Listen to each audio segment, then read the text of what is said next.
So I always start off a little shakily, but I get into my stride as I go. You bear with me. It wasn't a particularly nice day, a little overcast, but it was peaceful out on the lake. And as we pulled away from the shore, I could see the smoke rising from our home. The gable end in view first, then the roof and chimney to the front. It looked lonely perched among the trees halfway up the hill. The Leyland cypresses, planted as a shelter boat, had outgrown their purpose and left what was visible of the house unprotected. I took the oars and pulled way off to the left so we wouldn't be seen from our yard. Taking off on the lake wasn't a great idea, and I should have said so from the start. Right now we were in full view of Marcin and Breege's place, and if he wasn't watching from his house, he'd be somewhere up on the hill, scratching his head and tut-tutting this very second. In a funny way, that gave me some comfort. Like lunatics, we tried to chase two swans that were ahead of us, missing strokes and splashing water over ourselves. Little progress, but enough noise was made to be heard all around the shore. The swans glided gracefully on the surface, and like a cherished desire, they remained always outside our reach. Puffing and panting, we lay on our oars, laughing at the fun we were having. Here we are, surrounded by water, and both of us dying of thirst. Hold on there now, said Sean, reaching for his school bag. He pulled out 2 cans of pills. We'll have this one now and save the other for lunch. Let's land on the island. The island was just about big enough for a pair of swans to nest in summer, with a little to spare. It had a large stone which gave us some shelter from the light, cool breeze as we lay there sipping warm lager. We could bring over some stuff and build a hut. Divorcing ourselves for a short time from the world we lived in, we imagined a place of shelter and peace, with no interference holed up like outlaws. A place where we could stash a few cans and come over when we felt like it. I started to laugh. What? I sat upright and laughed even louder. What's so funny? I tried to speak, but couldn't for the laughter and the fizz of the beer had gone up my nose. Sean laughed, though he didn't know why.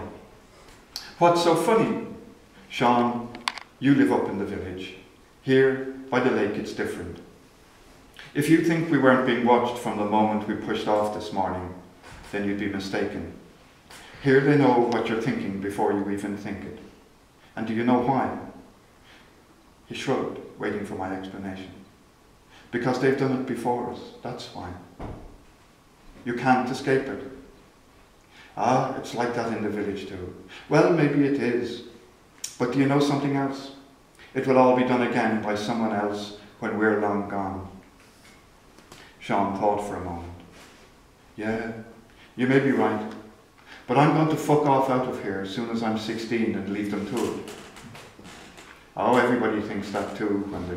When are you 16? In July. Will you sit the exams in June? I suppose I will. What about you? Well, Tom will get the farm, so I need something else.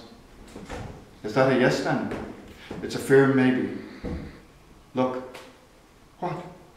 Do you see that Egypt? Who? Up on the hill at our place, rounding up the sheep in a tractor. Look at them, scattered all over the hillside. Jesus. Is that Joe? That's Joe the Lechico. Thinks he owns the place. Thinks he can walk into our house and take over. Will she marry him? The question stung me. Not that I hadn't thought of it myself, but it entered that realm of family privacy which you're taught in the womb not to breach. Certainly not to ask about. I suppose I had brought it up though. I was silent for a moment, but felt I had nothing to lose by answering. She'd better not. She fucking better not. Martine Conway doesn't call anymore because of him. The place is falling down, fences not fixed, gaps to repair.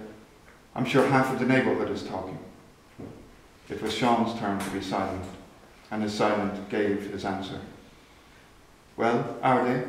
Are they what? Talking about us. Oh, you know as well as I do. They're asking, is he there all the time now or what? His family have a place back in Drummond. Not much of a place in the hills, I hear. Where's that other can?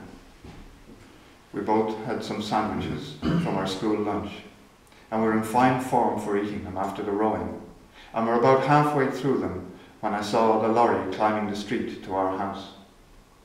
What's that lorry doing at our place? Probably lost or looking for someone. I jumped to my feet, instantly realizing what was happening. Bastard!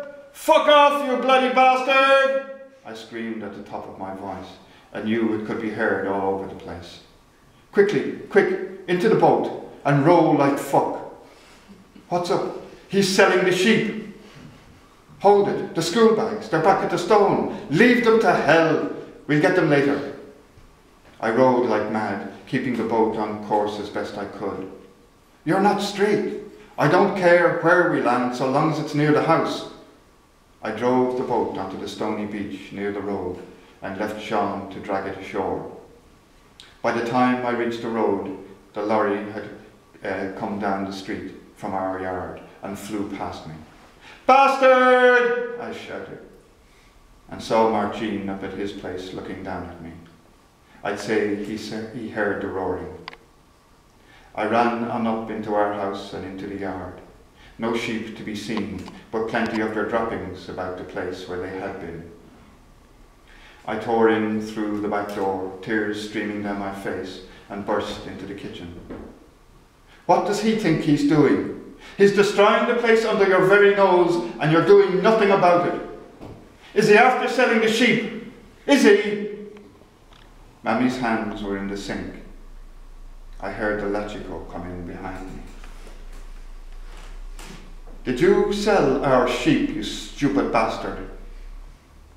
I'm only doing my very best, trying to keep this fine place going, to be a help to your poor mother there. I picked up the nearest thing to my hand, the stone bone-handled knife, and pointed it at him. If you don't leave that woman alone and get out of this house, I'll kill you. Do you hear me? There was no answer. I threw the knife with rage across the room, safely wide of where he was standing.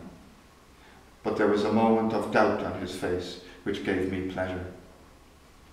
I left the kitchen and flung myself into the armchair beside the fireplace. I heard him telling her that this was the thanks she got for doing her very best for us, that she was a slave to the place and needed her own life. Those children, fine and strong as they are, and well looked after as anyone can see, need to be taken in hand before things go too far. They need discipline and guidance and a firm hand. Anyone can see that they're taking advantage of the situation. They've been too long without a man about the place, and you, God love you, need to look after yourself, so as you'll be fit to look after them. I suppose she couldn't see it. She was vulnerable and unable to appreciate the treachery in what he was saying.